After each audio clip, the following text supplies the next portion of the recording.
So we have Arizona State assistant coach Lee Pritts here with us. We decided to take the show, across the coast a little bit and give Jesse a little love here because he's in Arizona. So two Arizona guys here.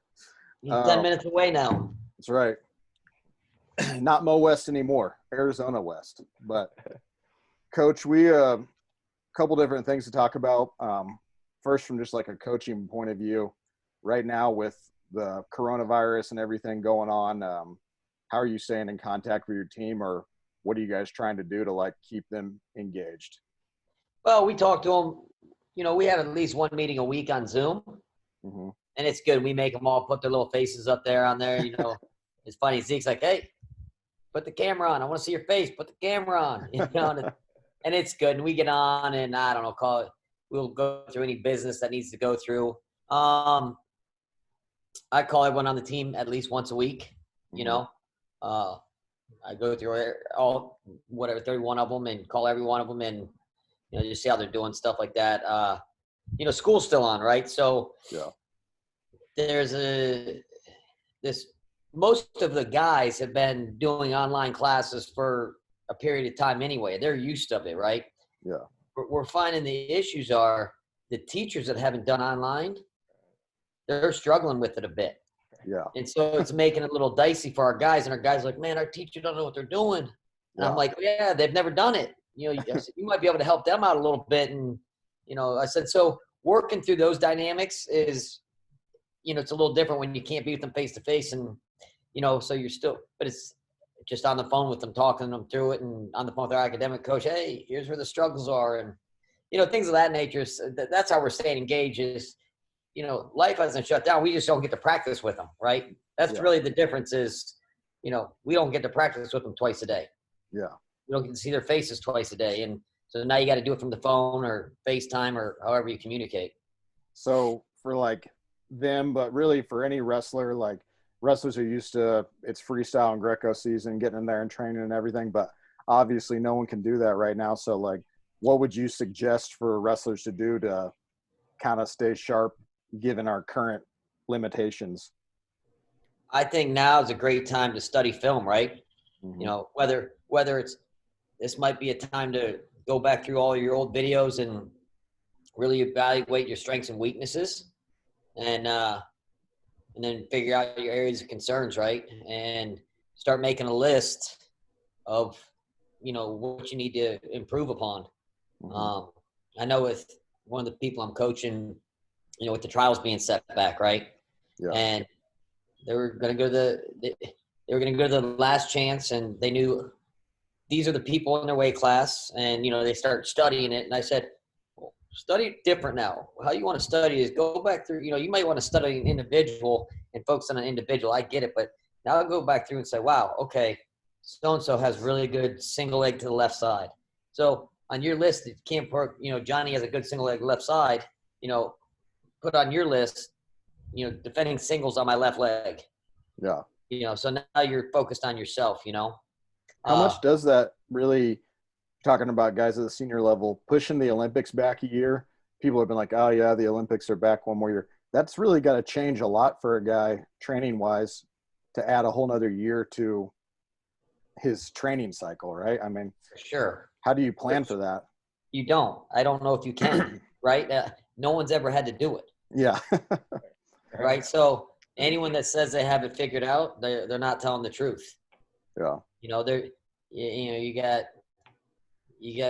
some people said, oh, well, I can't put life on hold anymore, so I'm retired and I got to move on. Right. And you got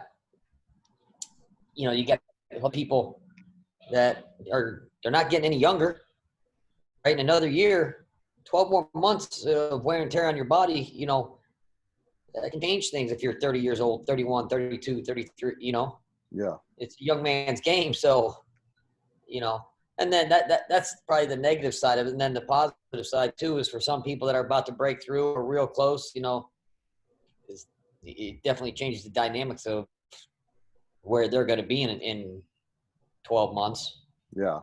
The field could look totally different in a year. It's kind of going to be interesting to see how that plays out. For sure. So we'll hit this kind of now because it's kind of a downer, but you've coached a lot of different places. One of the places you coached before was Old Dominion. So what was your reaction to that? And what are your overall thoughts on what's happened there? You got to remember, I have a lot of people that are really, I'm really close to the program. Mm-hmm. And some of my lifelong friends are there. You know, Steve Martin's one of my best friends in the world. So, you know, and there's just people involved in that program that I'm very, very close with. So right away, my heart went to them, you know, and there's athletes in their program that, you know, have been through my camp system for years, you know, been coming back and return. So I'm really close with those guys and, you know, maybe help them in ways to get there. Right. And so it's seeing this happen. It kind of, first my heart goes in and breaks my heart. You know, the emotional side, it breaks my heart. But then you go back into the why, you know, and why you go, he's in the last 12 years, I don't know what other mid-majors, you know, produce as many All-Americans he does. You know, he's put out somewhere between, you know, 10 to 12 All-Americans in the last 12 years. Mm-hmm. You know, and that's great when, you know, for mid-major schools, anytime you're popping out All-Americans consistently in a mid-major, that's great, right? Mm-hmm. And then he's graduating guys. You know, guys are graduating, and not only graduating, they're thriving in society, they're thriving in life. And so it's a very productive program from start to finish. And they raise a lot of money, right? They raise a lot of money, you know, a couple $100,000 a year. And, you know, how many other programs are doing that? You know, and so you go back in and you go, man, why wrestling? And, you know, I don't know if we're going to get the answers, right? I don't know if we're going to get the answers. I know they were struggling financially, but why wrestling? Yeah. Just because it was the easiest one for them to cut, even though they had the results. It's just, it's well, and I heard there was something to do with the, you know, you're going to hear all sorts of stuff, but what's the reality, right? Mm-hmm. What's the reality? Yeah. At the end of the day, they're in 1A football and they're competing with the big boys, and it's really, really hard, and it costs them a lot of money. You know, when you go from 1AA, and I don't even know that this is it, but I'm saying when they were 1AA and they were having success. And I believe 1AA carries 55 scholarships. Mm-hmm. And then all of a sudden you go to 1A football and it's 85 scholarships. So you have to come up with 30 more scholarships. You know, that's a heavy price. Yeah. You know, that's a heavy price, and dynamics of the program change. So, and again, I don't know if that's it, but it's part of the financial struggle, right? Yeah. So I'm guessing, you know, I don't know. Well, sorry to kind of bring it down, but I just thought your take on that would be interesting. But you've coached a lot of different places. I mean, basically all the way coast to coast now. So what's kind of been the difference from one place to the next that you've coached? They were all different. They were great. You know, I did my first 6 years at University of Missouri, mm-hmm. and you know, it was a total rebuild, right, with Brian Smith, and it was great. And what I learned there was, I mean, the things I learned there were unbelievable.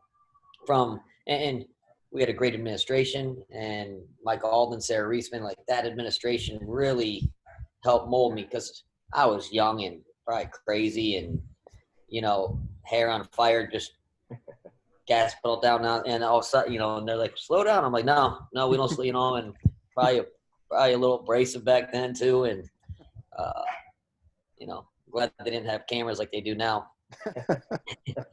but no, it was great to learn under Smith and really have him mentor me and the coaches I was with. And then I went to Old Dominion with Stevie, and when he first took over, and we were there 3 years, and, you know, that was when we brought in the Kyle Hutters and the James Nicholson and Chris Browns and Ryan Williams, you know, that group, and Nick Plano, you know. So, I mean, a lot of good guys came out of that group. John Cerritos came on and coached with us, you know, and so who's now a head coach at Cal Poly. So just a special group of people around there. And again, it was a total rebuild, you know. Mm-hmm. And then I went back to Missouri 3 years, And then I went to NC State, and that was an incredible experience with Carter Jordan. Great man, great dude, and Darius Little and Darian Caldwell and Colton Palmer's, and just I can go on, Quentin Godley's. We just had such a Tommy Gant came in. Such a good group of guys, and Brandon George came in there too, who's now the head coach down in Lakeland, Florida, with the Fire. So NAIA school. So he's doing a great job. And so it's just there's so many special people at all these places that I've been, and now Arizona State, where you come in, and this was probably the biggest one that blew my mind when I got here. I thought it was something different than it was. I thought they had everything you needed, everything you wanted, and I got here and that wasn't the case. Mm-hmm. And all of a sudden we get a new AD in the middle of my second year, and Ray Anderson, and because it was crazy. I was walking down the hallway when I first got here, and I was ready to go, and everyone's like, "No, don't stop, slow down," and I'm like, "No, we got to go." And I started walking down the hallway. People are shutting doors on me, and I'm not making that up. And Ray Anderson comes in, and a couple months later, he hires Zeke Jones, his first hire, and literally within like 2 weeks, everything was, yes, absolutely, let's do it. And I was like, what? People, hey, Pritts, opening the door. I'm like, last week you cursed me out and locked the door on me, and they're like, yeah, things are changing. Like, that's great. And it was, and he came in and then he did basically make us have everything. What do you need to win? How are we going to do this? What's the plan? All right, let's go get people to help, and has been amazing, and it's changed our program, right? It changed our program. So, Jesse kind of had a question about that related to Arizona State. Yeah, so I had the opportunity to come to the Leadership Summit with you guys this year and everything, and I just thought it would be really cool for you to kind of expand on some of the stuff that we talked about there, but I don't think that people always understand what all really does go into making the program successful. A lot of it you're kind of referencing right now, kind of having access to things that are going to make you successful. But I just kind of wanted you to talk about, what do you think is the biggest point of emphasis for you guys that's created the turnaround that you guys have had over the past couple years? Because I mean, being an Arizona guy, I mean, I've watched the team for basically my whole life, and I've kind of seen ups and downs, but I mean, this seems like maybe the best that the best footing that the program's been on in quite a while. So just wondering if you'd kind of hit on, what do you think has been the biggest point of emphasis, or the biggest thing that's really helped getting it going where you guys want it to go? It's not what I think, it's what I know on this. It's the people. Okay? It's the people. It's our administration. It's Ray Anderson. It's Scotty Graham. It's Don Bakke, and that's our leadership, right? But then it's all the people underneath them, and the people that work in our department are unbelievable. When we bring recruits on campus, we'll be up on the 6th floor and we'll look out over that football field. And that the grass on our football field is just the greenest grass. It looks like turf. It looks like turf, and that doesn't mean a lot to people that have never been to Arizona, but this is a desert. To grow grass like that in the desert is impressive. Right. And so like when I said, God, that's not turf. They're like, no, that's grass. And our guy, sometimes he's cutting this grass twice a day, and he's on this football field day in and day out, and taking water, fertilizer, and just everything to it, and just so much passion and pride in it, right? And that's I said our groundskeepers have passion and pride that everyone can feel. Our academic coach, Denzel, Burrell, it just, he played football at UVA. He was an athlete first, but he's so passionate about our guys and what he does academically and making sure they're on track. It's, you can feel the passion. We have this championship life program that's really the transition from high school to college to real life, right? And they take them through these series of events to get them ready and educate them. But you know, Alonzo Jones, he runs right through that program, takes them through, but he has passion for these guys, right? And for the team, and it's all 632 athletes. You know, they know who they are, and they take time to learn them and know about them, know about their personal life, and it's amazing. So it's the people, and then our executive board and all of our alumni and our boosters that support. You know, our executive board, they do so much for our program. It's unbelievable. They donate their time and energy and offer the good of our guys. You know, they're behind the scenes. Nobody knows who they are. You know, nobody knows it. And they're all business owners, and they're all very successful in their own world, and they want to give back, and they love our guys, and they love our team, and they love, you know, our administration. So it's the people. And so when people come on campus, and I can tell them about the wrestling program's doing great. Hey, come here, the wrestling program's doing great. Or, you know, hey, come here, this part of the academics is great for you. And, you know, our Barrett's Honors College, #1 honors college in the country, it's great for you. I can go through all that, but at the end of the day, I tell them invest in the people. These people that are going to surround you, and for the next 5 years, and if you continue to wrestle longer in your freestyle, they're going to surround you for the next 5 to 10 years of your life, are going to be the same people that are going to, they're going to mold you into society, and they're passionate about you, and they're intelligent, and they have so much knowledge. So it's people. I said invest in the people, can't go wrong. So you are you talked about recruits. You are like personally known as one of the best recruiters, and you've had success with that at every stop you've been at. So aside from the fact that everyone always says, you know, ASU has got a lot of great stuff and kind of recruits itself as far as if you get on campus, but what's your like personal approach when you are trying to recruit a kid, like from a more like, I guess, relational standpoint? Well, I appreciate the compliment, but here's what I say. I'm more like Match.com, right? and, and joking half the time, people are like, you know, what's your secret? I don't have a secret. I go, oh, Zeke Jones is really good, right? And think about where I've been. Everywhere I've been, I've had good people it's, you know, Zeke Jones is really good. And wait, the university is really good. And our administration is really good. And our academic program is really good. And our Chip Life's really good. So and I go, and you're really, and so, oh wait, and there's other good people around you. So it's like, you know, it's not that hard to match them up, right? I mean, I'm simplifying it, but at the end of the day, that's what my job is. You know, I love being in the room and coaching and doing all that, and that's my favorite part of it. But, you know, they're not coming to ASU. You know, I tell people all the time, you don't go to a university for the assistant coach, you go for the head coach. If you're going for the assistant coach, you know, he may be gone in a year. You know, assistant coaches are hopping around a lot. Yeah. You know, you got to go because you love and trust the head coach. And, you know, so, and I believe in that, you know, and I know assistant coaches get guys all the time. You know, I'm not, you know, John Reeder calls you up, you get excited. You know, he's an excitable guy, right? And, you know, he calls, hey, John Reeder's calling, you're pumped, you know, stuff like that. So, you know, I get it all the time. But at the end of the day, my approach is making sure that I'm going out and finding the people that belong with Zeke Jones. And that's, at the end of the day, is what I look for. Yeah. Like I said, obviously we're buddies with Dom and Brent Haynes, and they've always talked about you throughout their college time as you're pretty much like their favorite coach, I'd say.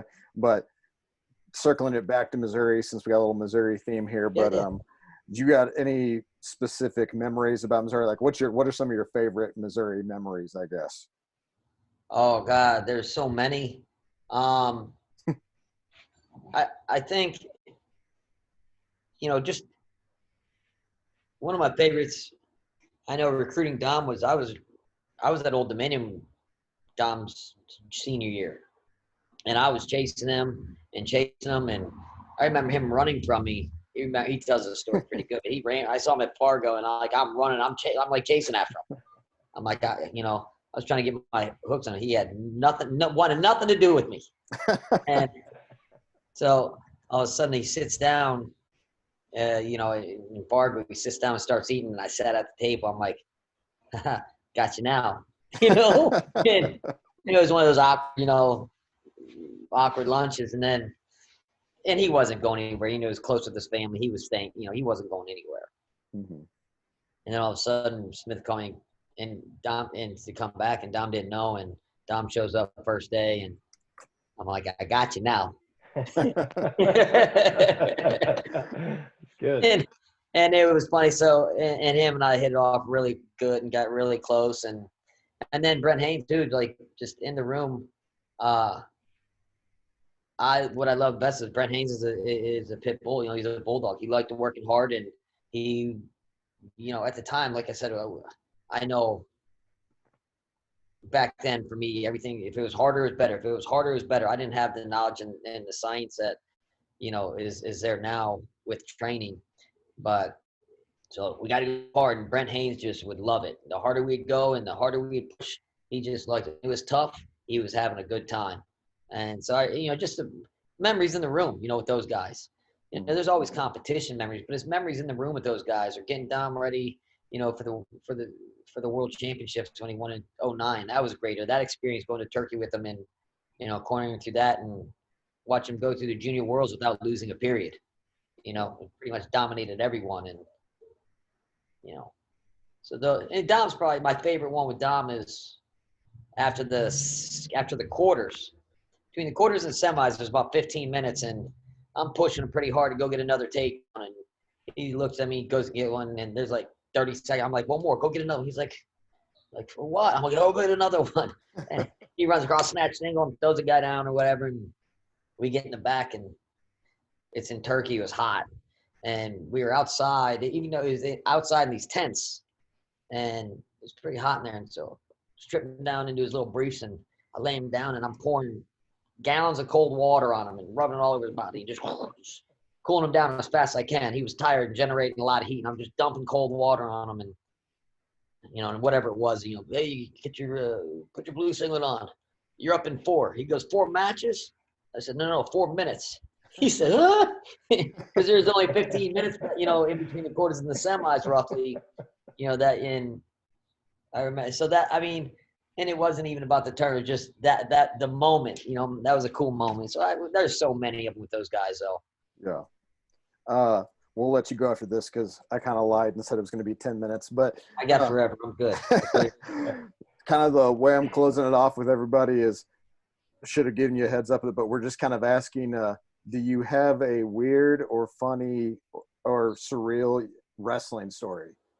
Everyone kind of has like a strange wrestling story. Do you have one of those you want to share? Yeah. I don't know if it's strange. It's, like it was a wild one going out to Junior Worlds to see, Chad Porter, who wrestles for us. He's one of our wrestlers, Chad Porter. He made the Junior Greco team. And then Colton Schultz was verbally committed to us, but he was not signed yet. Mm-hmm. And something happened with the flights, and I think Pendleton was supposed to go out there, and something happened, and I don't know how it didn't. But all of a sudden, a text comes through at like 8:00 at night on a Friday. We just got back from a recruiting trip too, and worked all day, and then that night he's, oh man, it sucks we don't have anyone out of juniors. I'm like, what do you mean? I called Zeke right away. I'm like, what do you mean? I go, Colton's not signed. He's like, yeah, I know. I go, no, we got to go. I said, I'm finding a flight. He said, all right, good luck. And I found a flight, and I said, it's kind of expensive. And he's, how much? And he was like, I don't know, like 3,000, 3,500 or something crazy. He's like, we got to do it. I'm like, yeah. And he's like, are you sure? I said, I'm 100%. And the next day, I get to the airport, and there was like a bomb threat at the Phoenix airport. Mm-hmm. It wasn't a bomb threat. I find out later there's a car parked in front with nobody in it. So they shut down the airport. I'm stuck in the airport for 5 hours before we even leave. I get to Charlotte, there was hurricanes. So delayed an extra 3 hours there. Then I get into London. I had a 2-hour layover. I'm about to walk over from the flight. And they said, oh, Mr. Pritts, yeah, they lost your reservation. And I said, yeah, no problem. I got my boarding pass. And I'm like, oh, and she's like, yeah, but you don't understand. there's no, your reservation's not there. I said, well, you guys can figure that out later. I'm going to my seat. And they're like, no. So I had to go to the front desk, another 4-hour delay. Then I get from there to Austria. And then from Austria, I had to take a train or a bus over into Slovakia, like an hour and a half. Well, by the time I got there, it was like 12:30, 1 o'clock in the morning. And from 12 to 6, all that stuff shut down. So then I'm broke. I've been traveling like at this time, like 38 hours. I'm broke. I'm like Colton Schultz done come home and kill him. You know? and now I'm already going to miss the first day because of this travel. I'm missing his first day of wrestling. And so I ended up, I didn't know I was just going to wait in the airport till 6 in the morning. And then I see this group of people. I'm talking for a few minutes, and they're like, what are you trying to do? I'm like, I'm getting a Slovakia. They're like, oh, just Uber over. I'm like, are you kidding me? You just Uber over to Slovakia? And they're like, yeah. They go, you can't Uber back here, but you can Uber there. So I hit Uber, and an hour and a half later, I'm in Slovakia. Well, the other problem with this is Pendleton didn't have a place to stay. So there was no place for us to stay. We weren't part of the delegation. There was no more rooms where the Team USA was staying. You know, so like, and he was telling me, like, there was nothing within an hour and a half of the venue. So I'm like, don't worry, I'll figure that out when I get there. So when I got there, I went up to the front desk, and I said, and I put my bags around the corner, right? And I go to the front desk, and I was like, hey, I need a room key. And they're like, well, what room? And I was like, man, and obviously this wasn't the case. I'm trapped, but I was like, I don't know. I've been drinking all night, right? I just make something out. I can't even remember my room number. They said, well, what's your name? I said, JJ Johnson. And I don't know if you guys know JJ before he passed, but JJ's 6'6", 300 pounds, and slightly darker than I am. Right? and I said, JJ Johnson. And now it's like 3:30, 4 o'clock in the morning, right? And she said, oh, like room 204, Mr. Johnson, here you go. And I'm like, it worked. So I go into their room, and you know the beds over there this big, right? And JJ's in one bed, and I forget who was in the end. So I just laid down on the floor. I was so happy. And JJ wakes up like 2 hours later to go to Wayne's. Like, what are you doing here? That's good. Well, and then that night I slept in the wrestling room. They had a wrestling room there, like in the hotel. So I kind of snuck in the wrestling room, waited till everyone kind of went to sleep, and then I went and snuck in the wrestling room and slept in there. And next day, jumped on a flight and came home. So yeah, I went to Slovakia and was like homeless for 2 days. Just to get Colton Schultz, that's a big deal, though. Colton Schultz and Chad Porter, my boys are there. I was like, I got to go.